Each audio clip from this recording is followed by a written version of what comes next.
ಎಲ್ರಿಗೂ ನಮಸ್ಕಾರ. ಇಎಂಆರ್ಎಸ್ hostel warden ಎಕ್ಸಾಮ್ಗೆ ಯಾರೆಲ್ಲ ತಯಾರಿ ನಡೆಸ್ತಾ ಇದ್ದೀರೋ ಅವರಿಗೆಲ್ಲ ಈ ಎಕ್ಸಾಮ್ ಪ್ಯಾಟರ್ನ್ ಬಗ್ಗೆ ತಿಳ್ಕೊಳ್ಳೋದು ತುಂಬಾನೇ ಇಂಪಾರ್ಟೆಂಟ್ ಅಲ್ವಾ? ಸೊ ಈ ಪರೀಕ್ಷೆನ ಹೇಗೆ ಗೆಲ್ಲಬಹುದು, ಅದಕ್ಕೆ ಬೇಕಾದ ಪ್ರತಿಯೊಂದು ಡೀಟೇಲನ್ನ ಇವತ್ತು ನೋಡೋಣ ಬನ್ನಿ.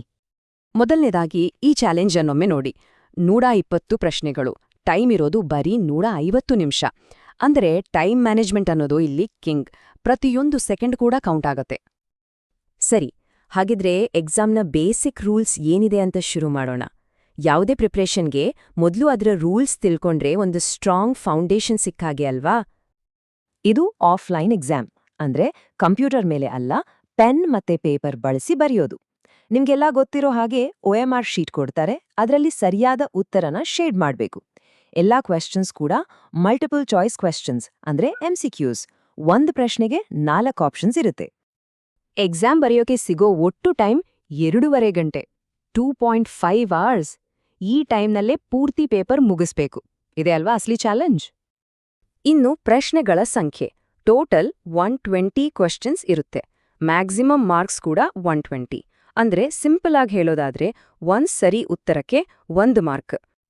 ಓಕೆ, ಇಲ್ಲಿ ಎಲ್ರೂ ಗಮನ ಕೊಡ್ಬೇಕಾದ ಒಂದು ವೆರಿ ಇಂಪಾರ್ಟೆಂಟ್ ಪಾಯಿಂಟ್ ಇದೆ, ಅದೇ ನೆಗೆಟಿವ್ ಮಾರ್ಕಿಂಗ್. ಪ್ರತಿಯೊಂದು ತಪ್ಪು ಉತ್ತರಕ್ಕೂ ಬಂದಿರೋ ಮಾರ್ಕ್ಸ್ನಿಂದ 0.25 ಮಾರ್ಕ್ಸ್ ಕಟ್ ಆಗುತ್ತೆ. ಅಂದ್ರೆ 4 ತಪ್ಪು ಉತ್ತರ ಕೊಟ್ರೆ ಬಂದಿರೋ 1 ಮಾರ್ಕ್ ಹೋಯ್ತು ಅಂತಾನೆ ಲೆಕ್ಕ.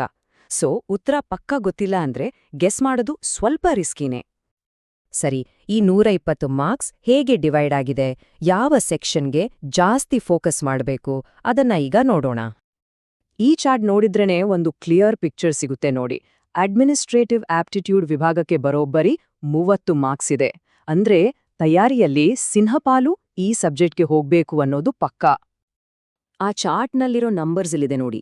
ಜನರಲ್ ಅವೇರ್ನೆಸ್ಗೆ 10 ಮಾರ್ಕ್ಸ್, ರೀಸನಿಂಗ್ ಎಬಿಲಿಟಿಗೆ 20, ನಾಲೆಜ್ ಆಫ್ ICT ಅಂದ್ರೆ ಕಂಪ್ಯೂಟರ್ ಜ್ಞಾನಕ್ಕೆ 20, ಪೋಕ್ಸೋ ಮತ್ತು ಇತರೆ ಆಕ್ಟ್ಸ್ ಬಗ್ಗೆ 10, ಮತ್ತು ಅತಿ ಹೆಚ್ಚು ಅಡ್ಮಿನಿಸ್ಟ್ರೇಟಿವ್ ಆಪ್ಟಿಟ್ಯೂಡ್ಗೆ 30 ಮಾರ್ಕ್ಸ್.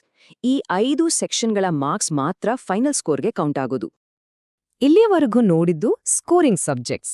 ಆದ್ರೆ ಈಗ ನಾವು ಮಾತಾಡೋಕ್ ಹೊರಟಿರೋದು ಒಂದು ಗೇಮ್ ಚೇಂಜರ್ ಬಗ್ಗೆ. ಇದರ ಮಾರ್ಕ್ಸ್ ಫೈನಲ್ ಲಿಸ್ಟ್ಗೆ ಸೇರಲ್ಲ, ಆದ್ರೆ ಇದು ಪಾಸ್ ಆಗಿಲ್ಲ ಅಂದ್ರೆ ಪೂರ್ತಿ ಪೇಪರೇ ವೇಸ್ಟ್ ಆಗತ್ತೆ. ಅಷ್ಟೊಂದು ಕ್ರೂಷಿಯಲ್ ಇದು. ಇದನ್ನ ಕ್ವಾಲಿಫೈಯಿಂಗ್ ಇನ್ ನೇಚರ್ ಅಂತ ಕರೀತಾರೆ. ಅಂದ್ರೆ ಏನು? ಸಿಂಪಲ್, ಈ ಲ್ಯಾಂಗ್ವೇಜ್ ಟೆಸ್ಟ್ ಅನ್ನೋದು ಒಂದು ಎಂಟ್ರಿ ಗೇಟ್ ಇದ್ದಾಗೆ. ಈ ಗೇಟ್ ಪಾಸ್ ಆದ್ರೆ ಮಾತ್ರ ಮೇನ್ ಪೇಪರ್ ವ್ಯಾಲ್ಯೂಯೇಷನ್ಗೆ ಹೋಗುತ್ತೆ, ಇಲ್ಲಂದ್ರೆ ಇಲ್ಲ. ನೆನ್ಪಿಡಿ, ಇದರ ಮಾರ್ಕ್ಸ್ ಮೆರಿಟ್ ಲಿಸ್ಟ್ಗೆ ಸೇರೋದಿಲ್ಲ, ಜಸ್ಟ್ ಪಾಸ್ ಆದ್ರೆ ಸಾಕು. ಸೊ ಮ್ಯಾಜಿಕ್ ನಂಬರ್ ಏನು? 40%. ಈ ಲ್ಯಾಂಗ್ವೇಜ್ ಪೇಪರ್ನಲ್ಲಿ 40% ತಗೊಂಡ್ರೆ ಉಳಿದ 5 ಸೆಕ್ಷನ್ ಪೇಪರ್ಗಳನ್ನ ವ್ಯಾಲ್ಯೂ ಮಾಡ್ತಾರೆ. ಒಂದ ವೇಳೆ 40% ಬರ್ಲಿಲ್ಲ ಅಂದ್ರೆ ಅಷ್ಟೇ, ಕಥೆ ಮುಗೀತು. ಬಾಕಿ ಸಬ್ಜೆಕ್ಟ್ಸ್ನಲ್ಲಿ ಟಾಪರೇ ಆಗಿದ್ರೂ ಅದನ್ನ ನೋಡೋದೇ ಇಲ್ಲ. ಇಲ್ಲಿ ಇನ್ನೊಂದು ಟ್ವಿಸ್ಟ್ ಇದೆ. ಈ 40% ಅನ್ನೋದು 3 ಲ್ಯಾಂಗ್ವೇಜ್ ಸೇರಿ ಅಲ್ಲ. ಜನರಲ್ ಹಿಂದಿ, ಜನರಲ್ ಇಂಗ್ಲಿಷ್ ಮತ್ತು ಪ್ರಾದೇಶಿಕ ಭಾಷೆ, ಈ ಪ್ರತಿಯೊಂದ್ರಲ್ಲೂ ಸಪ್ರೇಟ್ ಆಗಿ 40% ಮಾರ್ಕ್ಸ್ ಬರಲೇಬೇಕು. ಒಂದ್ರಲ್ಲಿ 39 ಬಂದು ಇನ್ನೊಂದ್ರಲ್ಲಿ 80 ಬಂದ್ರೂ ಪ್ರಯೋಜನ ಇಲ್ಲ, ಮೂರಲ್ಲೂ ಪಾಸ್ ಆಗ್ಲೇಬೇಕು. ಸರಿ, ಇಲ್ಲಿವರೆಗೂ ನೋಡಿದ್ದೆಲ್ಲ ಒಮ್ಮೆ ಕ್ವಿಕ್ ಆಗಿ ಸಮ್ಮರೈಸ್ ಮಾಡೋಣ. ನೆನಪಲ್ಲಿಟ್ಕೋಬೇಕಾದ ಮೋಸ್ಟ್ ಇಂಪಾರ್ಟೆಂಟ್ ಪಾಯಿಂಟ್ಸ್ ಯಾವುದೋ ಅಂತ ನೋಡೋಣ ಬನ್ನಿ. ಇದನ್ನ ಒಂದು ಚೆಕ್ಲಿಸ್ಟ್ ತರ ನೋಡಿ. ಫಸ್ಟ್ 120 ಮಾರ್ಕ್ಸ್, 120 ಕ್ವೆಶ್ಚನ್ಸ್, 150 ನಿಮಿಷ. ಸೆಕೆಂಡ್, ಪ್ರತಿ ತಪ್ಪು ಉತ್ತರಕ್ಕೆ 0.25 ಮಾರ್ಕ್ಸ್ ಮೈನಸ್ ಆಗುತ್ತೆ. ಥರ್ಡ್, ಅಡ್ಮಿನಿಸ್ಟ್ರೇಟಿವ್ ಆಪ್ಟಿಟ್ಯೂಡ್ಗೆ highest weightage 30 marks. Fourth, language test ಅನ್ನೋದು ಪಾಸ್ ಆಗ್ಲೇಬೇಕಾದ ಅಡೆತಡೆ. ಮತ್ತು ಫಿಫ್ತ್, ತುಂಬಾನೇ ಇಂಪಾರ್ಟೆಂಟ್, 3 ಲ್ಯಾಂಗ್ವೇಜ್ಗಳಲ್ಲೂ ಸೆಪರೇಟ್ ಆಗಿ 40% ಮಾರ್ಕ್ಸ್ ತಗೊಳ್ಳೇಬೇಕು. ಇಷ್ಟೇ, ಇದಿಷ್ಟು ನೆನ್ಪಿದ್ರೆ ಸಾಕು. ಸೊ ಈಗ ಎಕ್ಸಾಮ್ ಪ್ಯಾಟರ್ನ್ ಬಗ್ಗೆ ಒಂದು ಪೂರ್ತಿ ಕ್ಲಾರಿಟಿ ಸಿಕ್ಕಿದೆ ಅಲ್ವಾ?